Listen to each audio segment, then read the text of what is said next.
दुनिया की सबसे बड़ी मानवीय त्रासदियों में से एक, जिसने लाखों जिंदगियों को निगल लिया। ये कहानी है 1959 से 1961 तक के दौर की, जिसे इतिहास द ग्रेट चाइनीज फैमिन के नाम से जानता है।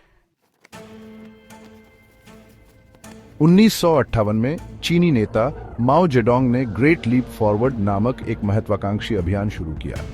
इसका उद्देश्य चीन को तेजी से औद्योगिक और कृषि उत्पादन में वृद्धि करके एक वैश्विक आर्थिक महाशक्ति बनाना था।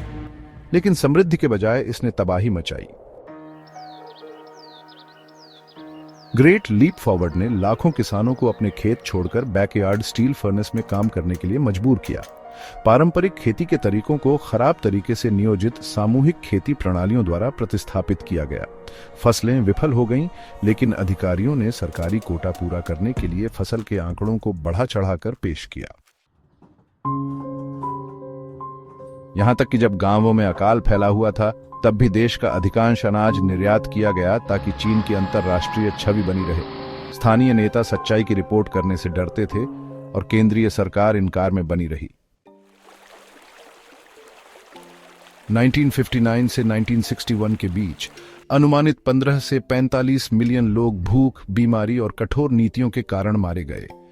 परिवार टूट गए और मानवता की अकल्पनीय तरीकों से परीक्षा हुई। बचे हुए लोगों ने पेड़ की छाल, घास और यहां तक कि मिट्टी खाने का वर्णन किया। मौत के सामने हताशा ने कई लोगों को अकल्पनीय कृत्यों की ओर धकेल दिया, जिसमें नरभक्षण भी शामिल था। ग्रेट चाइनीज फैमिन इतिहास में एक दर्दनाक अध्याय बना हुआ है। असीम शक्ति, दोषपूर्ण नीतियों और पीड़ा के सामने चुप्पी के परिणामों की एक स्पष्ट याद दिलाता है। फिर भी यह मानव सहनशीलता का भी प्रमाण है, क्योंकि चीन ने खुद को राख से पुनर्निर्मित किया।